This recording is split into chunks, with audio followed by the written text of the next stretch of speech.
Mahalakshmi sales, Shivaji Chowk, Ulhasnagar में electronics का one stop store, जहां पर आपको मिलती हैं best deals. Air conditioners, air coolers, single and double door refrigerators, LED televisions, semi and fully automatic washing machines, deep freezers and veggie coolers. सबसे best deal, सबसे lowest दाम और loan and easy EMI available. बस आइए और गर्मियों के इन दिनों में अपने घर के लिए ले जाइए बेहतरीन consumer appliances. Mahalakshmi sales, electronics market, opposite RKD college, Shivaji Chowk, Ulhasnagar 3।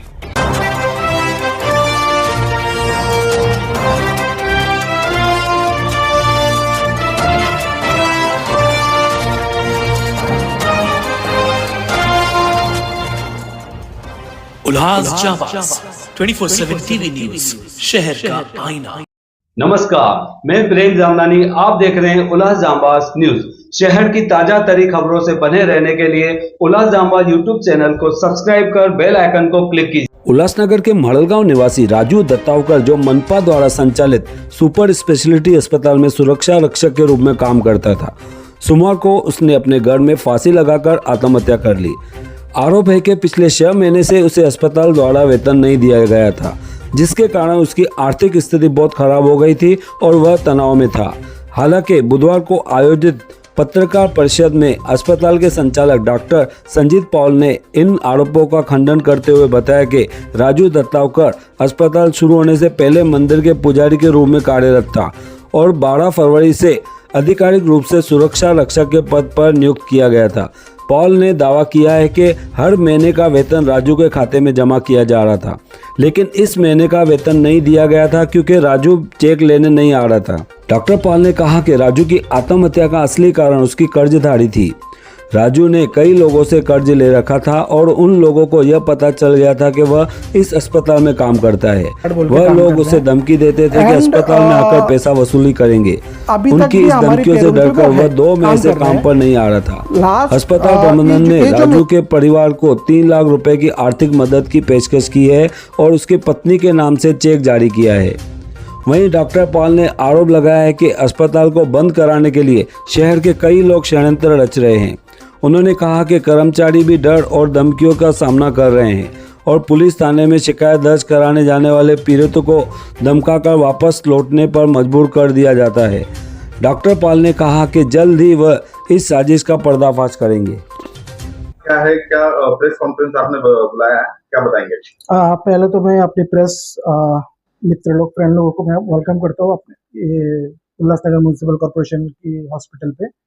आप लोगों को मैं स्वागत करता हूँ। भले ही एक ऐसा मैटर के लिए बुलाना पड़ रहा है जो मुझे अपेक्षित नहीं था, बट ये ज़रूरी था कि हम हमारा पक्ष रख के इस मैटर पे मैं बताना चाहूँगा लेट मिस्टर राजू के बारे में, जो जनवरी से हमारी हॉस्पिटल में विजिट कर रहे थे।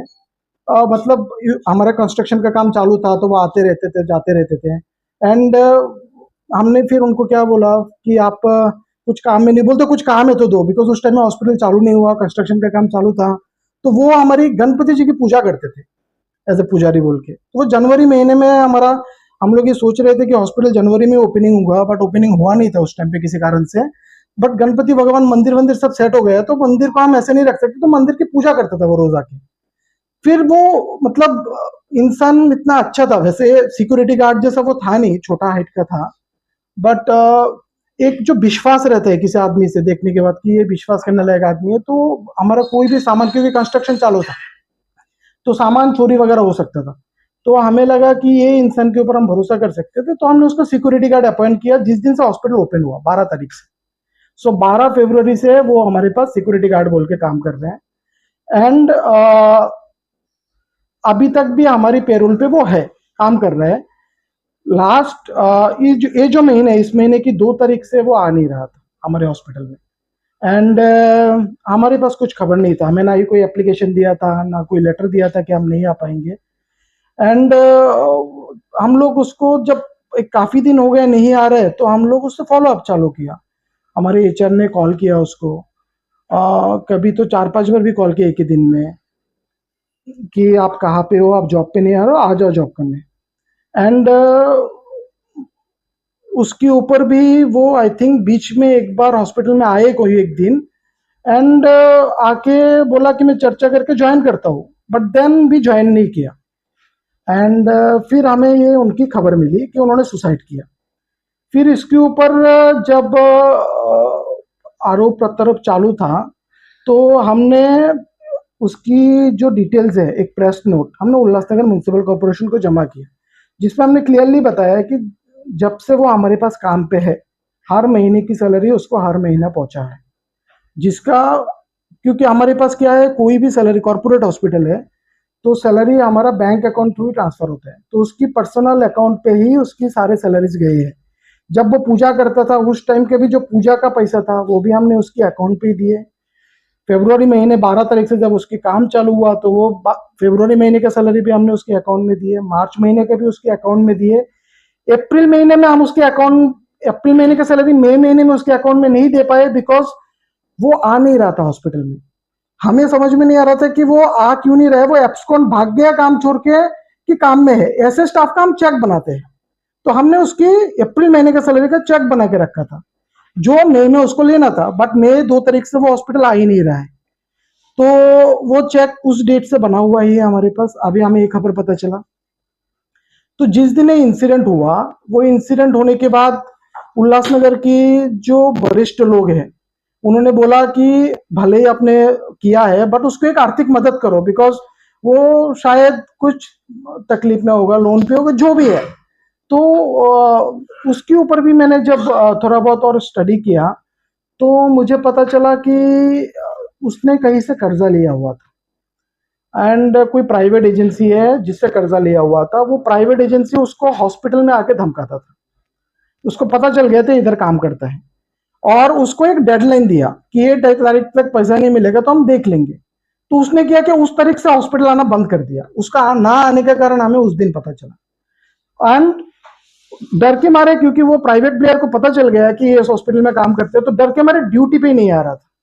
अभी जो हमारे ऊपर आरोप था कि आपने सैलरी नहीं दिया बोल के वो ड्यूटी उसने सुसाइड किया, अगर सैलरी उसका इंपॉर्टेंस होता था वो तो काम पे आता था, क्योंकि उसको पता है कि काम पे आऊंगा तो सैलरी मिलेगा। वो काम पे आना बंद किया, मतलब उसने जिससे भी पैसा लिया उसका डर था उसको कि वो आदमी मुझे इधर आके वापस पकड़ेगा, वापस टॉर्चर करेगा या साइकोलॉजिकली जो भी त्रास देगा। वो एक एंगल किसी ने भी बात नहीं किया, बट आरोप क्या लगाया गया, हमारे ऊपर लगाया गया। दूसरा आरोप हमारे ऊपर क्या लगाया जा रहा है कि हमारे यहाँ 35-36 ऐसा स्टाफ है जिनको हम लोगों ने सैलरी नहीं दिया। आपको सिर्फ बताना चाहूंगा कि ये हॉस्पिटल उद्घाटन हुआ 12 फरवरी को, एंड इस हॉस्पिटल में गवर्नमेंट स्कीम चालू हुआ 16 अप्रैल से। 16 अप्रैल से मेजोरिटी स्टाफ ज्वाइन किया है, तो उनका 5 महीने के सैलरी आउटस्टैंडिंग कैसे हो सकता है जब 16 अप्रैल से बहुत मेजोरिटी स्टाफ ने ज्वाइन किया। 16 अप्रैल से एडमिशन चालू हुआ, मतलब यहाँ पे आईपीडी पेशेंट एडमिट होना चालू हुआ 16 अप्रैल से। 16 अप्रैल से लेके आज तक रोज पेशेंट एडमिट हो रहे हैं, एंड 300 के ऊपर पेशेंट ने इधर ट्रीटमेंट ले चुके हैं, जिनका फीडबैक हम हमारे सोशल मीडिया पेज पे मेजोरिटी पेशेंट का लगाते हैं। अगर हम स्टाफ को सैलरी नहीं देते हैं, कोई भी स्टाफ अपना दिलो जान से क्यों उस पेशेंट को ट्रीट करेगा? क्या उसका कोई रिश्तेदार है, नातेदार है कि दिलो दिमाग से उसको ट्रीटमेंट करेगा? उसको पगार मिलता है बोल के वो हम पेशेंट को सर्विस दे पाते हैं, पेशेंट को क्वालिटी ट्रीटमेंट दे पाते हैं। इतना जो पेशेंट डिस्चार्ज हो रहा है, इतनी सर्जरी जो हम कर रहे हैं इस हॉस्पिटल में, वो इसलिए कर पा रहे हैं बिकॉज हम हमारे स्टाफ को उसकी जरूरतमंद के जो पगार है वो हम दे पाए हैं।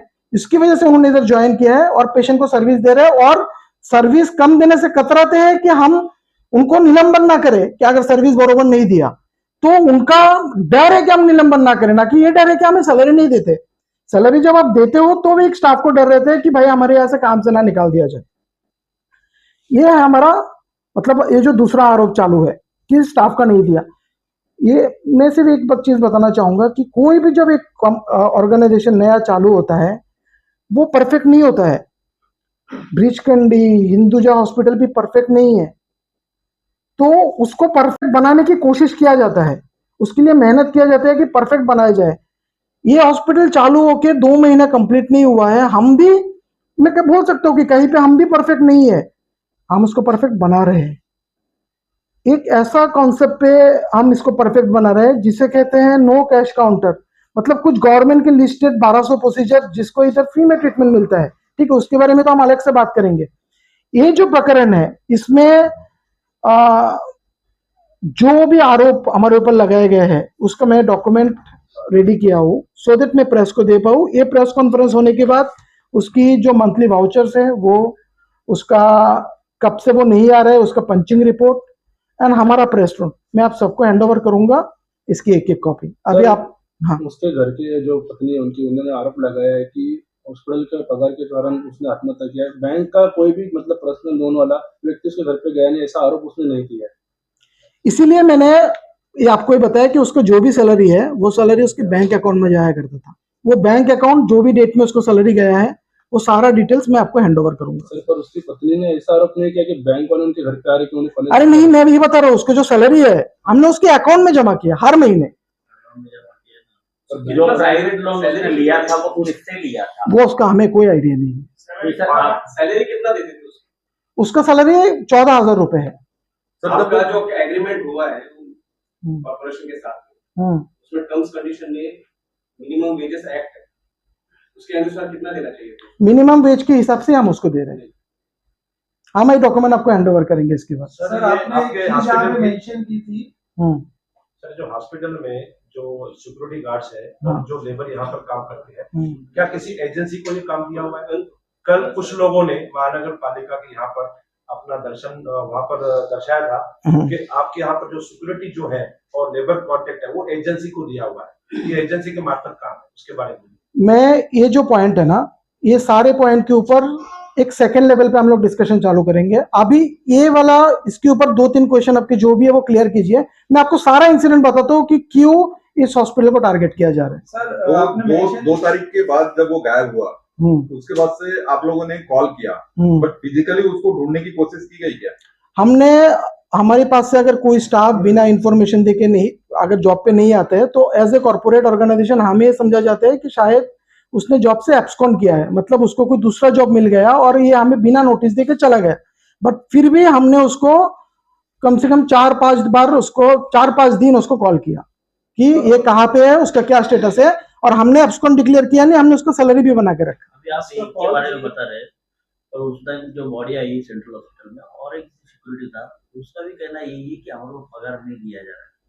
किसी मैडम का नाम ले रहा था। मैं आपको वापस बता देता हूँ कि इस हॉस्पिटल में जितने लोग काम करते हैं सबका सैलरी मंथली बेसिस पे हो जाता है। मिस्टर पॉल जी, आपने मेंशन किया कि जब अस्पताल बन रहा है, ठीक है, उस समय वो आपके पास जॉब पे आया और आपने उसे रखा, उसे ऑथेंटिक तरीके से रखा गया था क्या? और यहाँ पे एक सवाल और खड़ा होता है, जब अस्पताल बन रहा था तब तो टेंडर प्रक्रिया फ्लोट पे थी, तो उस तरीके से आपने उसको किस तरीके से रखा? टेंडर प्रक्रिया जो फ्लोट हो रही थी वो इन द मंथ ऑफ मई जून महीने में था। हॉस्पिटल का काम दिसंबर में चालू हुआ। ये दिसंबर महीने में हमारे पास हॉस्पिटल में घूम रहा था। जनवरी महीने में जब हमारे गणपति जी बैठ गए, यहाँ पे मंदिर स्थापन हो गया, हमें पूजा करने के लिए एक बंदा चाहिए था, तो ये बंदा रोज इधर आके बैठता था। तो हमने उसको बोला तू करता है? बोला मैं गणपति भगवान का पूजा करूंगा। तो पूजा करूंगा बोल के हमारे यहाँ चालू किया। 12 तारीख से हमने उसको सिक्योरिटी में अपॉइंट किया। डेट ऑफ ज्वाइनिंग के पेपर्स और उसके मिलेंगे इस प्रेस नोट? हाँ, प्रेस नोट में date of joining, offer letter भी मिलेंगे। वो मिनिमम वेजेस के एक्ट के अंदर बैठता है? नहीं, आपका क्वेश्चन इस पे नहीं होना चाहिए। आपका क्वेश्चन ये था कि कंफर्म किया ना, हाँ बोला, मैं बोला ना आपको ये सारा डॉक्यूमेंट दूंगा, ऑफर लेटर ही दूंगा आपको। और उनका ईएसआई और पीएफ भी था? हॉस्पिटल में पीएफ लागू रहते हैं, ईएसआई नहीं। पीएफ चालू है, उसका पीएफ डिडक्शन हुआ है। हॉस्पिटल को ऐसे एप्लीकेबल नहीं है। सब लोग आप ही पूछेंगे तो हम लोग क्या जावे? एक व्यक्ति ने पगार ने कहा कि 15,000 पगार होती है, हमें केवल 10,000 मिलता है। हमारे पास उसका वाइट भी है, वीडियो भी है। अगर कोई स्टाफ 15,000 सैलरी में है और उसको 10,000 मिला है, उसका 2 कारण हो सकता है। एक तो हो सकता है कि उसने हॉस्पिटल का कोई रूल वायोलेशन किया जिसके लिए उसको मेमो लगा है, या उसने जॉब पे नहीं आया बिना बोले, क्योंकि ये हॉस्पिटल है, यहाँ पे हजारों पेशेंट, 100 पेशेंट तो एडमिट है। ये पेशेंट की जिंदगी हमारे भरोसे रहते हैं, हमारे स्टाफ के भरोसे रहते हैं।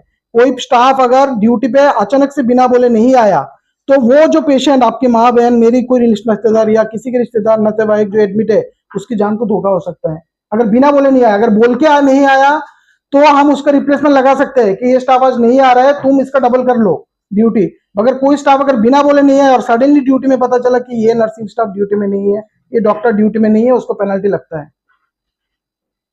कोई बोल रहा है सर उनके साथीदार ने ऐसा आरोप लगाया कि कुछ टाइम पहले उन्हें काम से निकाला गया और उसके साथीदार को भी काम से निकाला गया, इसके कारण उसने आत्महत्या की है। उससे कोई काम से नहीं निकाला गया, उसका वो इसी दिन का चेक बना है जिस दिन का बाकी लोगों का चेक बना है, उसी सीक्वेंस पे।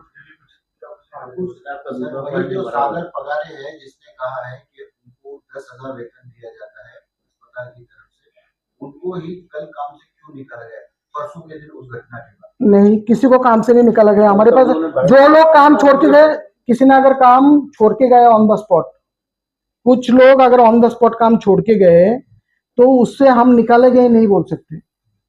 अगर मैनेजमेंट कुछ काम बोलता है कि किसी स्टाफ को रखा है, तुम्हारा काम है जो लोग आ रहे हैं उसके एंट्री मारो, जो लोग जा रहे हैं उसके एंट्री लो, साइन करो, अगर वो काम बोलने से उसको लगता है कि उसको अपना प्रोटोकॉल से बाहर काम बोला गया है, वो काम उसको नहीं बनेगा लिखने को, या मैनेजमेंट ने बोला कैसे मैं छोड़ के चला जाऊंगा देख लूंगा, तो वो उसका डिसीजन है, हमने किसी को टर्मिनेट किया नहीं। सर आपने जैसे कहा कि उसने प्राइवेट लोन लिया था और उन लोगों ने उससे डेडलाइन दिया था जिसके बाद उसने यहाँ पे आना बंद किया, तो वो बंदा कौन है जिनसे उन्होंने लोन लिया? ये हमें सूत्रों से पता चला है, हमें ये माहौल से भी पता चल रहा है कि ये 2 तारीख से इसलिए काम पे नहीं आ रहा बिकॉज इतना जेन्युइन बंदा था, और 2 तारीख से काम बंद कर दिया अचानक से बिकॉज जिसने लोन लिया उसको पता चल गया वो इधर काम करता है। आपने इसकी जानकारी है ताकि गुनहगारों तक पुलिस पहुंच सके? अभी तो पता चला हमें, इसीलिए तो प्रेस कॉन्फ्रेंस रखा है कि आप लोगों के थ्रू सबको पता चले कि इसके साथ हुआ क्या है। उसको पगार हमारी तरफ से मिलने के बाद भी अगर उसने सुसाइड किया तो उसका जिम्मेदार कौन है? वो आदमी को पकड़ा जाए, ना कि एक हॉस्पिटल को कसूरवार बनाया गया जो एक ऐसा कंसेप्ट महाराष्ट्र में लेके आया है जिसमें हर गरीब मिडिल क्लास को फ्री ट्रीटमेंट मिले। ये जो एक चल रहा है, मैं आपको अभी बताना चाहता हूँ कि दूसरा मुद्दा, एक कैंपेन चल रहा है इस हॉस्पिटल को बंद करवाने के लिए। लोग कुछ लोगों को पेट दर्द हो रहा है कि फ्री ट्रीटमेंट कैसे दिया जा रहा है गरीबों को। ये मैं बताता हूँ आपको, आने दीजिए। कुछ एक ग्रुप बन चुका है जिनका पहले दिन से, आज से नहीं, जब से हॉस्पिटल बन रहा था, गुंडे आते थे मेरे वर्कर को मार के जाते थे। हॉस्पिटल में काम क्यों कर रहा है, मार के चले जाते थे। इधर सिर्फ वर्कर को नहीं, पेशेंट के रिलेटिव को दौरा के मारते थे गेट के सामने। इधर पेशेंट लेके क्यों आए? फीमेल स्टाफ इधर जाते हैं जानबूझ के, तो दारू की दुकान के सामने रुक के दारू पी के इनको छेड़ते हैं।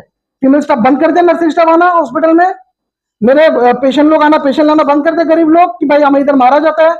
ये जो सुनने दे, मेरा बोलने दीजिए, ये जो बना दिया ना ये कल्चर, देखिए एक लॉबी बन गया है जिनका काम है फ्री ट्रीटमेंट नहीं होना चाहिए। फ्री ट्रीटमेंट मिलेगा ना तो बहुत लोगों का बिजनेस बंद होगा। फ्री ट्रीटमेंट बंद करवा दो। यहाँ जो ये फ्री में सिटी स्कैन हो रहा है, फ्री में सोनोग्राफी होता है, फ्री में एक्सरे, फ्री में ईसीजी, ब्लड टेस्ट होता है, नहीं होना चाहिए फ्री में, क्योंकि इससे बहुत लोगों को प्रॉब्लम हो रहा है। फिर आप फ्री कर रहे हो, ठीक है, टेस्ट फ्री कर दिया, अब तो ट्रीटमेंट भी फ्री कर रहे हो। और ट्रीटमेंट में सिर्फ सादा ट्रीटमेंट नहीं, तो आप तो सब ट्रीट कर रहे हो। आप अपेंडिक्स भी कर रहे हो, फिस्टुला भी कर रहे हो, आप एंजियोप्लास्टी भी कर रहे हो, आप स्ट्रोक का भी ट्रीटमेंट फ्री में दे रहे हो, आप स्पाइन का भी कर रहे हो, आप घुटना भी रिप्लेस करके दे रहे हो। ऐसा पेशेंट है मेरे पास जिसने बोला मैं जिंदगी में कभी नहीं सोचा खड़ा होऊंगा, वो पेशेंट खड़ा होकर गया हॉस्पिटल से प्रणाम करके। ये कुछ लोगों को हजम नहीं हो रहा है उसका। मेरे पास बहुत सारे, अभी कल रात का इंसिडेंट है, मेरे सिक्योरिटी कॉन्ट्रैक्ट वाले सिक्योरिटी गार्ड को रात को आके धमका के गया, तुम लोग इधर क्यों काम करो, निकलो यहाँ से। आए दिन हो रहा है, मेरे स्टाफ को मारा जा रहा है। अक्षय के ऊपर एक बार कुछ 3-4 गुंडों ने रास्ते में पकड़ लिया इसको, ये कोऑर्डिनेटर है। ऐसा चल रहा है। मतलब अगर उल्लासनगर की ये जो कुछ कम्युनिटी है जो खुद तो ब्रिजकंडी जसलोक में ट्रीटमेंट लेते हैं, बाकी नहीं चाहते कि गरीब लोग एक ब्रिजकंडी जसलोक जैसे ट्रीटमेंट में फ्री में ले, वो नहीं चाहते। वो चाहते हैं हम लेंगे, गरीब लोग ना ले। ऐसा लोगों को सपोर्ट करने के लिए बहुत लोग जमा हो रहे हैं। और उस समय आपके कर्मचारियों को, स्टाफ को धमकी दिया जा रहा था, मारपीट के लिए आए थे, उस समय आपने पुलिस में शिकायत नहीं की? मैं आपको बताता हूँ ना, वो भी बताता हूँ। जब पहली बार मेरे स्टाफ को, वर्कर लोगों को जो ईट प्लास्टर की काम करते हैं, जिस दिन मारा गया था, हमने वर्कर लोगों को भी उधर पुलिस स्टेशन में भेजा। बट जाते हुए उनको धमकाया गया, पुलिस स्टेशन जा रहा है, ऐसा वैसा होगा, डर के मारे भाग गए, आए ही नहीं वर्कर लोग। उनको क्या है, यूपी बिहार वाले हैं, उनको अपनी जान का डर है। ऐसा धमकाया, उल्लासनगर जैसी जगह है, चाकू वाकू कोई मार देगा, निकल गए वो लोग। मुझे दूसरा ढूंढना पड़ा। समझिए एक चीज को, यहाँ थोड़ी ना ये सादा जगह है कि धमकी देके चले जाते हैं, यहाँ चल भी जाती है। तो वो उस विषय पे भाग गए। पॉल जी, आपके संबंध सीएम साहब के साथ काफी करीब रहे हैं। उद्घाटन के समय में भी जो है आपसे वो हर चीजों की इजाजत लेते आ रहे थे, तो आप जो इतनी बड़ी चीज कह रहे हैं, तो क्या ये सब चीजें इनके सामने विफल थी? आप सर मैं आपको एक ही चीज बताऊंगा। आज अगर ये हॉस्पिटल चल रहा है ना, वो उनका सपोर्ट है बोल के वो चाहते थे उल्लासनगर में फ्री हॉस्पिटल हो बोल के हुआ, नहीं तो मेरी जगह पे कोई दूसरा बंदा होता था ना, वो भाग जाता था ऐसे टॉर्चर में से। मैं क्या चाहता हूँ, देखिए आप मीडिया बंधु लोग हैं, आप लोग, मैं आप लोगों में से 60-70% लोगों की रिश्तेदार नातेवाईक मेरे पास ही फ्री ट्रीटमेंट लेने आएंगे। मैं आपको बता दूं कुछ बीमारी गिरा तो, बिकॉज मन ही मन में आपको पता है और कुछ दिनों में आपको दिखेगा भी कि यहाँ किस तरह की क्वालिटी ट्रीटमेंट जा रही है। बट कुछ लोग हैं जो ये चीजों को कर रहे हैं ना, वो लोग भले ही इधर ना आए, वो ब्रिज के नीचे लोग मिलेंगे, बट वो हजारों लोगों को ना एक दुविधा वाले सिचुएशन में डलवाएंगे। इस तरह की हॉस्पिटल में देखिए इसमें क्या रहता है ना, गवर्नमेंट की रेट्स पे काम करना रहता है, वो बहुत ही कम रहते हैं। जैसे मैं एग्जांपल बताऊं, अगर हार्निया की सर्जरी आप प्राइवेट में 1 लाख रुपए खर्चा करते हैं, गवर्नमेंट हमें 7,000 रुपए देती है, 8,000 रुपए देती है। इस रेट में डॉक्टर जमा करना, स्टाफ जमा करना, उनको ट्रीटमेंट देना, उसके लिए डॉक्टर लोगों को मोटिवेट किया जाता है कि भाई ये ऐसा काम है, एक भगवान की जैसा काम है और उससे बहुत गरीब लोगों को फायदा मिलेगा। स्टाफ को भी ऐसा मोटिवेट किया जाता है कि आप बहुत ज्यादा काम कर रहे हो, ठीक है माना जा रहा है, पर बहुत सारे गरीब लोग जिन्होंने कभी नहीं सोचा उनको फ्री में सर्जरी होगा, वो हो रहा है। तो ऐसा माहौल बना के हम सबको काम करने को लगाते हैं। उस माहौल में जब इस तरह का सिचुएशन बनता है कि भाई हॉस्पिटल ने पगार नहीं दिया बोल के किसी ने सुसाइड कर लिया, हॉस्पिटल के मालिक को जेल में डाल दो। देखो पर्सनली टारगेट करना क्यों है, संजीत पॉल को जेल में डालो। इस तरह की इनपुट कौन दे रहा है? ये संजीत पॉल को टारगेट करेगा ना, तो पता है कि हॉस्पिटल बंद हो जाएगा, मतलब फ्री सर्विसेज बंद हो जाएगी। ये जो लॉबी है वो सक्सेस कि भाई ये लॉबी आप लोगों को पता होगा, जो कोशिश कर रहा है कि देखो मेरे को जब भी फिजिकली पता चलेगा कि कौन वो लोग है, जैसे पता चलेंगे 1.5 महीना हुआ चालू हुआ, आगे पता चलने वाली है, मैं ही सबसे पहला हूं जो आप लोगों को बताऊंगा और वापस प्रेस कॉन्फ्रेंस लेके, आज का प्रेस कॉन्फ्रेंस का रेफरेंस लेके बताऊंगा और आप लोगों को धीरे धीरे पता चलेगा। छोटे छोटे इश्यूज लेके आप देखेंगे कुछ ही दिनों में कुछ लोग उसका बॉम्ब बनाएंगे। जो फ्री इलाज की बात यहाँ पे की जा रही है, कल हमने जब जाधव साहब से मुलाकात की यूएमसी में और वहाँ पे बात करते हुए ये भी पता चला कि महाराष्ट्र के सीएम की स्वास्थ्य योजना है वही यहाँ पे लागू है। पीएम की स्वास्थ्य योजना यहाँ केंद्र की लागू नहीं है, अन्य जो की योजनाएं हैं सरकार की यहाँ पर लागू नहीं है। तो फ्री किस तरीके नहीं, मैं बताता हूँ आपको, इसके बारे में जानकारी देता हूँ। महाराष्ट्र में एक स्कीम चलता है महात्मा ज्योतिबा फुले जन आरोग्य योजना। इस स्कीम के पात्र वही लोग हैं जिनके पास येलो और ऑरेंज राशन कार्ड है। अभी सिर्फ राशन कार्ड लेने से नहीं होता है, राशन कार्ड के साथ आपके पास एक सरकारी आईडी कार्ड होना चाहिए, आधार कार्ड, पैन कार्ड या कोई भी और गवर्नमेंट के आईडी कार्ड। वो लोग क्या करते हैं, वो राशन कार्ड और वो आईडी कार्ड को वेरीडेट करते हैं, बिकॉज राशन कार्ड में फोटो प्रूफ नहीं होता, इसलिए कोई फोटो प्रूफ चाहिए होता है। ये दो चीज जिनके पास है वो इधर पे सरकारी योजना वाले जितने बीमारी है सबका फ्री ट्रीटमेंट ले सकते हैं। अभी आती है आयुष्मान कार्ड, क्योंकि हमारा हॉस्पिटल अप्रैल में ही चालू हुआ, गवर्नमेंट का सॉफ्टवेयर अपग्रेड मोड में है, आयुष्मान का आईडी पासवर्ड जनरेट नहीं हुआ है। और आयुष्मान एक सेंट्रल स्कीम है और महात्मा ज्योतिबा फुले एक स्टेट स्कीम है, स्टेट ने अप्रूवल दे दिया, आयुष्मान का आईडी पासवर्ड पेंडिंग है। अगर आयुष्मान का आईडी पासवर्ड कल परसों या अगले हफ्ते में कभी भी आ जाते हैं, तो जिनके पास आयुष्मान कार्ड है पूरा भारतवर्ष में, सिर्फ यहाँ का नहीं बोल रहा, पूरा भारतवर्ष, जिनके पास भी आयुष्मान कार्ड है वो हमारे हॉस्पिटल में फ्री ट्रीटमेंट ले सकते हैं। सरकारी अस्पताल है, सरकारी अस्पताल कोई अगर केंद्र की और सरकार की योजनाएं लाने में समस्या लगेगी तो प्राइवेटाइजेशन का क्या है? सर ये जो आयुष्मान का आईडी पासवर्ड है वो सरकारी हॉस्पिटल या प्राइवेट हॉस्पिटल देख के नहीं आता है, वो एक ड्यू प्रोसीजर होता है। यहाँ का डिटेल्स महाराष्ट्र गवर्नमेंट दिल्ली भेजते हैं, फिर दिल्ली की टीम आईडी पासवर्ड जनरेट करके हमें भेजती है। सो महाराष्ट्र की टीम ने दिल्ली को भेज चुके हैं, दिल्ली से आईडी पासवर्ड पेंडिंग है। सर बताइए सर, जो मुद्दा है राजू ने जो सुसाइड किया उसके विषय में मुद्दा है, बाकी हमारे हॉस्पिटल में सुविधा क्या है, कैशलेस है, वो पूरे शहर को मालूम है कि स्टेट गवर्नमेंट ये सब काम करती है। सर ये आपने में सवाल से मेरा ये इसी बात से कनेक्ट है कि आपके यहाँ पर एक एजेंसी के द्वारा यहाँ पर राजू को भेजा गया था, कोई एजेंसी जिसके लिए कल महानगर पालिका के बाहर नारे लगे थे, एजेंसी के थ्रू यहाँ पर वो काम पे आए थे?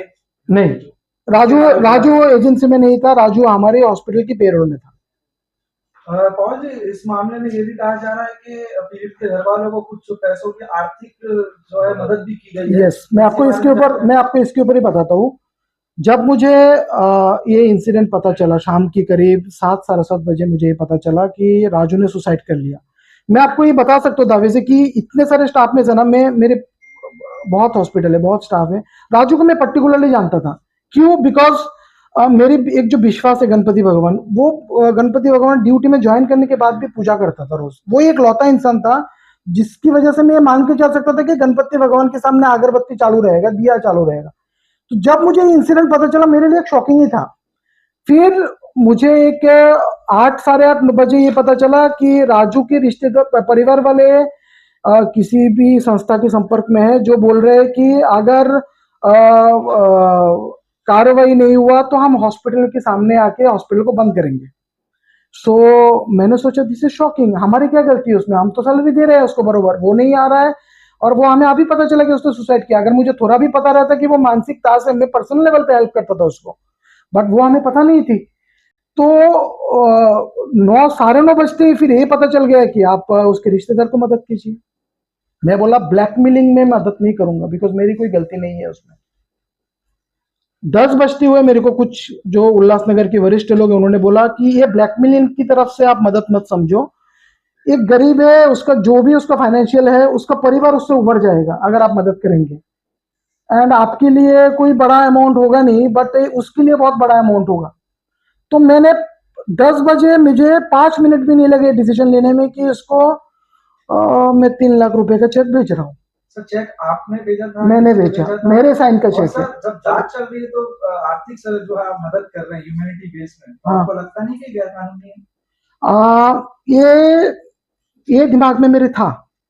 जो भी वरिष्ठ लोग थे जो मुझे समझाने के लिए फोन किया था, मैंने उनको भी ये पॉइंट बताया था कि ये कहीं तो भी ये प्रूफ करेगा कि मैं इधर इन्वॉल्व हूँ। तो उनका ये कहना था कि सबको पता है, मतलब जो वरिष्ठ लेवल में है सबको इनडायरेक्टली पता है कि आप उसमें इन्वॉल्व नहीं है, आप टारगेट बने जा रहे हो। मगर अगर आप उसको मदद करोगे, उसका फैमिली और ये जो कुछ लोग जमा हो गए उनको, वो उल्लासनगर के बाहर वाले थे, वो भी मुझे पता है, जो भी लोग उनको जमा हो गए सपोर्ट करने के लिए, उनको बल नहीं मिलेगा हॉस्पिटल को आके तामझाम करने के लिए। हॉस्पिटल में 100 पेशेंट एडमिट है। अभी अगर मैं थोड़ा कंप्लीट करता हूँ, अगर वो बॉडी लेके तामझाम करते हुए मेरे हॉस्पिटल के सामने आते थे, उसका मेरे पे क्या असर गिरता था, जिसकी वजह से मुझे लगा कि मदद कर देना ज्यादा बेटर होगा। एक तो मेरे अच्छे खासे जो डॉक्टर्स है, जो बाहर गांव से आके इधर बैठे काम करने के लिए, साउथ से, इधर से अच्छे सर्जन जो हम मैं लेके आया हूँ कि गरीबों को फ्री में सर्जरी कर, आधे लोग वो भी जा सकते हैं कि भाई यहाँ का माहौल ही ठीक नहीं है, यहाँ से काम क्या करना। मेरे बहुत सारे स्टाफ जो क्वालिफाइड है, जो उल्लासनगर को छोड़ के बॉम्बे काम करना प्रीफर करते हैं, वो भी बोलेंगे कि भाई इधर का माहौल ठीक नहीं, जाता हूँ। आईसीयू फुल है मेरा, कुछ अगर आईसीयू में पेशेंट को कुछ हो गया, कोई स्टाफ निकल गया, डॉक्टर निकल गया, मुझे एक पीड़ित को देख के 10 लोगों को पीड़ित नहीं बनाना था। तो उस मोमेंट पे मुझे ये सही लगा कि एक गरीब जो अगर किधर से लोन लेके त्रास है, और जो मेरे हॉस्पिटल में मतलब 12 तारीख से लेके अप्रैल की 16 तारीख तक, जिस दिन तक स्कीम नहीं आया, गणपति भगवान की इतना अच्छे से पूजा किया। मुझे लगता है जिस आशीर्वाद से मुझे इधर स्कीम जल्दी मिल गया, नहीं तो स्कीम 6-6 महीने तक नहीं मिलती है। उसके लिए मुझे 3 लाख रुपए देना पड़ा। मुझे उसके लिए कोई ऐसा फीलिंग नहीं है कि मैंने किसी के दबाव में या करप्शन में किया, मुझे उसको मदद करना था, ये समझ के की। सर, करीबन एक हॉस्पिटल, एक नेता ने आरोप लगाया है कि ये हॉस्पिटल की जो कैपिटल पकड़े तो कैपिटल वैल्यू 30 करोड़ से ज्यादा है, और इसमें 200 बेड है, और महानगर पालिका को केवल 70,012 मिलता है। तो आप ये बताइए कि शहर में सबसे बड़ी हॉस्पिटल जिसका भाड़ा केवल मात्र 70,000 है, इसमें उन लोगों का ये कहना है कहीं ना कहीं कोई न कोई साठगांठ है महानगर पालिका से आपकी। मैं ये राजू वाले मामले में ये क्वेश्चन को आंसर करना है, आप बोलेंगे तो मैं करता हूँ, करना, क्योंकि आप करता हूँ। चलो ठीक है। आप जो आए हैं रेंटल में, ये जब बिल्डिंग कोविड के टाइम पे बना हुआ था, वो एक खोखला बिल्डिंग था, सादा ढांचा, उसका वीडियो भी है, किसी को लगे तो शेयर करूंगा, खंडर बिल्डिंग। ये बिल्डिंग को मैंने अपनी पैसे से, आज जो आप देख रहे हैं ना, एक प्राइवेट हॉस्पिटल जैसा दिख रहा है, कंप्लीट एसी वेसी लगा हुआ है, सब मशीन है, 5 स्टार सेटअप दिख रहा है। मुझे नहीं लगता उल्लासनगर का कोई और हॉस्पिटल इसकी जैसा पहुंच है। वो मैंने अपने खर्चे से बनाया। इसमें जितने इक्विपमेंट्स लगे हैं वो मैंने अपने खर्चे से किया है। पैसा मिला ना सर? सुनिए ना, मैं आता हूँ ना, आपके पास आऊंगा। जो आप ये खासदार साहब या किसी और की वीडियोस में देखे होंगे कि modular OT, modular operation theatre, ये सब मैंने अपने खर्चे से बनाया। उल्लासनगर म्युनिसिपल कॉर्पोरेशन का कंडीशन क्या था, ये हमारा जो ये बिल्डिंग है, सादा बिल्डिंग, इसको आप कॉर्पोरेट हॉस्पिटल बनाइए, उसके बदले आप हमें क्या रेंट देंगे वो हिसाब से उन्होंने टेंडर था। एंड हमने उसके लिए टेंडर में क्या भरा कि हम अगर खुद के खर्चे से मुझे इस हॉस्पिटल को पूरा बनाना है और पूरा महात्मा ज्योतिबा फुले स्कीम में चलाना है, तो मैं उसका 3 रुपए पर स्क्वायर फुट के हिसाब से अपना रेंट दूंगा, जिसके हिसाब से वो 75,000 बनता है। बट मैटर उतने में सीमित नहीं है। मैटर में ऐसा है कि मेरी जो भी आय होगी उस आय का 1% भी रेंट पे दूंगा। मतलब महात्मा ज्योतिबा फुले स्कीम से जो भी पैसा आएगा, अगर 1 करोड़ आता है तो 1 लाख, अगर 50,000 आता है, 50 लाख आता है तो 50,000, वो भी रेंट पे जुड़ी जाएगी। दवाई जो ओपीडी में बेची जाती है, जो पेशेंट ओपीडी बेसिस पे सर्विस लेते हैं, जिनको दवाई खरीदना है, जिसके लिए मुझे कोई कंडीशन नहीं है कि आप डिस्काउंट दीजिए कुछ, तो भी मैं 20% डिस्काउंट अपने से दे रहा हूँ, बिकॉज ये कमाई के हिसाब से हॉस्पिटल नहीं है, ये समाज सेवा के हिसाब से। उसमें से भी 10% यूएमसी को जाता है एज ए रेंट। तो उल्लासनगर का रेंट सिर्फ स्क्वायर फुट पे नहीं है जो आप 75,000 बोल रहे हैं, उसके साथ 1% बिजनेस का, 10% फार्मेसी का बिजनेस का, ये भी रेंट पे जाता है उल्लासनगर म्युनिसिपल कॉर्पोरेशन। 285 आए थे, 285 करोड़ आपको मिले? मुझे कमिट किया गया था 3 करोड़ 80 लाख रुपए दिए जाएंगे इस हॉस्पिटल को बनाने का आर्थिक सहायता। उसमें से मुझे अभी तक सिर्फ 1 करोड़ 40 लाख आया है। और जी एक दुविधा है, शायद मेरे को ही है, किसी को होगी नहीं होगी। हाँ, आप कह रहे हो कि अस्पताल बनाने में खर्चा आपका लगा। हाँ। अस्पताल के बनने के बाद जो है फ्रॉड टेंडर हुआ, उसके बाद आपने इसको भरा, तो फिर ये समझ में नहीं आया कि क्या मैं वापस ये अस्पताल आपने खंडर जिस तरीके से हाँ, मैं आपका क्वेश्चन समझ गया। हाँ, मैं आपको समझता हूँ। सबसे पहले टेंडर फ्लोट हुआ, फिर टेंडर अलॉट हुआ, फिर टेंडर अलॉट होने के बाद मैंने इस हॉस्पिटल को बनाया। जहां तक सुनिए ना, आने दीजिए ना, मैं पॉइंट वाइज में बता दूं। नहीं, आप सारा जानकारी ले लीजिए। पहले टेंडर फ्लोट हुआ in the month of March, allot होते होते सितंबर अक्टूबर हो गया। जब वर्क ऑर्डर मिला, इसके बाद नवंबर दिसंबर से काम चालू हुई। आप सारा डॉक्यूमेंट यूएमसी से कलेक्ट कर सकते हैं, टेंडर का डेट, वर्क ऑर्डर का डेट और मैंने कब काम चालू किया। सर हमारे पास कवरेज की डिटेल है, वही सफिशिएंट, प्लीज वो देख लीजिए आप। हमें work order in the month of सितंबर अक्टूबर मिला, वर्क ऑर्डर की कॉपी भी हम दे देंगे आपको लगेगा। यानी कि खर्चा आपने किया है, प्रशासन यही कहती है कि हमने जो है खर्चा करके बनाया, बाकी खर्चा प्रशासन ने वन टाइम फाइनेंशियल असिस्टेंस देने के बोला था, दैट इज 3 करोड़ 80 लाख कि आप पूरा हॉस्पिटल बना डालिए, हम 3 करोड़ 80 लाख रुपए देंगे। उसमें से प्रशासन ने वन टाइम फाइनेंशियल असिस्टेंस देने के बोला था, दैट इज 3 करोड़ 80 लाख कि आप पूरा हॉस्पिटल बना डालिए, हम 3 करोड़ 80 लाख रुपए देंगे। उसमें से प्रशासन ने अभी तक 1 करोड़ 40 लाख रुपए दिए। वरकमा के लोगों ने आरोप लगाया है, आप तो जिस प्रकार से दावा करते हैं यहाँ पर सारी सुविधा है, वो कहते हैं कि छोटे बच्चों की यहाँ पर ट्रीटमेंट नहीं होती है, सोनोग्राफी के लिए 15-15 दिन लगते हैं। वो हमारे पास वीडियो है, लोगों की फाइट है। मैं आपको ये बता दूं, सोनोलॉजिस्ट मेरा रोज आता है, आज का सोनोग्राफी आज के दिन खत्म होता है। प्रैक्टिकल एक्सपीरियंस लीजिए, आप मीडिया वाले हैं, आपके घर वालों को भेजिए, चार्ज नहीं है इधर पे सोनोग्राफी करने के लिए। अगर आपके घर वालों को, तो मैं नहीं जानता ना, अगर आपके घर वालों को कोई बोले ना कि 15 दिन बाद आए तो विश्वास कीजिए। बाकी उस गैंग की बात पे मत आइए जो गैंग चाहता है हॉस्पिटल बंद हो जाए। गैंग का नाम लीजिए ना सर। ये गैंग का नाम आप ही लोग देंगे, अगला में 1 महीने में पता चलेगा वो गैंग कौन है। क्या पेशेंट का बर्न का यूनिट के लिए एक आइसोलेशन अलग से वार्ड बनाना पड़ेगा। हाँ, तो अभी तक हम 30% बर्न को ले रहे हैं, 30%। हाँ, लेकिन वो पेशेंट को लिया नहीं गया। तब तक बर्न यूनिट जो है, देखिए मैं आपको वापस एक चीज को रिपीट करूंगा, दरवाजा बंद रखिए प्लीज। मैं एक पॉइंट को वापस रिपीट करूंगा। हॉस्पिटल हमने 16 तारीख से चालू किया, 16 अप्रैल, और अभी तक हमने कम से कम 12 स्पेशलिटी की ट्रीटमेंट चालू कर चुके हैं। हम हार नहीं मान रहे, हम हर दिन स्पेशलिटी ऐड कर रहे हैं।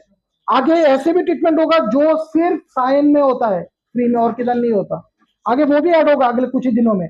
बट उसके लिए हमें एक माहौल बनाना होता है कि वो जो बड़े डॉक्टर है, जो पूरे मुंबई में 4 या 5 ही है, वो बोले कि मैं इस हॉस्पिटल में आऊंगा, वो बोले कि मैं पेशेंट को ट्रीट करूंगा। 4 या 5 मई को 1 पेशेंट आया था, उसको लिया नहीं गया सर। अभी तो चालू हुआ ना 16 तारीख से, मौका तो दीजिए हमें सब चीजें ऐड करने के लिए। हाँ, जन आरोग्य योजना मुझे माता हाँ ये गवर्नमेंट की लिस्ट में ये हॉस्पिटल है क्या? हाँ है लिस्ट में।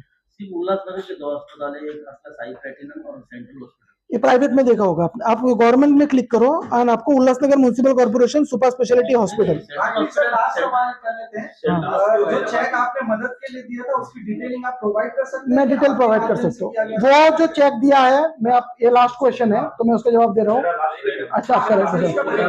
ये चेक लेट मिस्टर राजू की वाइफ के नाम पे दिया गया है, क्योंकि मैं नहीं चाहता था कि उसमें कोई ब्लैकमेलर इन्वॉल्व हो और वो पैसा ब्लैकमेलर में जाए। अगर मैं खुले दिल से इसको मदद करना चाह रहा था तो उसकी परिजन को ही जाए, ये समझ के मैंने चेक उनकी वाइफ के नाम पे दिया। सर आपने बताया कि एक हॉस्पिटल को बंद कराने की कुछ साजिश चल रही है, शहर के काफी लोग उसमें इन्वॉल्व है, तो मुझे ऐसी जानकारी मिली कि शहर के जो मेडिकल एसोसिएशन, जो डॉक्टर की एसोसिएशन है, काफी सारे डॉक्टर जब हॉस्पिटल की स्थापना हो रही थी उल्लासनगर लोनावाला में, लोनावाला में बैठे थे, वहां पर आपके लिए हॉस्पिटल के लिए प्लानिंग कर रहे थे। ये बात सही है कि गलत? मुझे उसके ऊपर कोई जानकारी नहीं है। अब यार इतने आरोप लगा रहे हैं तो हम लोग मैं बताऊंगा ना, मैं आपको बता रहा हूँ कि 1 महीना 1.5 महीने में ओपन हो जाएगा वो गैंग कौन है, बिकॉज वो गैंग को दिख रहा है कि इधर अभी 100 पेशेंट के ऊपर हो गए। गैंग बोल रहे हो, लेकिन इस शहर का एमएलए जब खुद बोल रहा है कि मेरे पास कंप्लेंट आ रही, वो जब मैं एमएलए सर की कंप्लेंट का रोज अटेंड करता हूँ। आज भी मेरे पास कॉल रिकॉर्ड है, सर ने फोन किया, 5 मिनट में उनका प्रॉब्लम सॉल्व करके दिया। मैं यही बता रहा हूँ, कोई भी हॉस्पिटल परफेक्ट नहीं होता, कंप्लेन होंगे, थोड़ा बहुत इश्यूज होंगे, आप फोन करेंगे मैं सॉल्व करूंगा। एकदम से ना आप ऐसा हॉस्पिटल नहीं बैठा सकते जो एक मिस्टेक किए बिना हर पेशेंट को ट्रीट करे। अरे मौका तो दो सुधारने का। और एक लास्ट सवाल है मेरा, बच्चों का इलाज कब से शुरू करेंगे आप हॉस्पिटल में? पीडियाट्रिशियन June 1 से अभी भी ले रहे हैं। एनआईसीयू नहीं है इस सुविधा में, एनआईसीयू इस हॉस्पिटल में नहीं है। 12 साल के नीचे के बच्चों को इधर के लिए हमने एनआईसीयू नहीं बना हुआ है, आईसीयू है। 12 साल से 18 साल के जो पीडियाट्रिक बच्चे लोग, उनका ट्रीटमेंट चालू है, अभी भी भेज सकते हैं।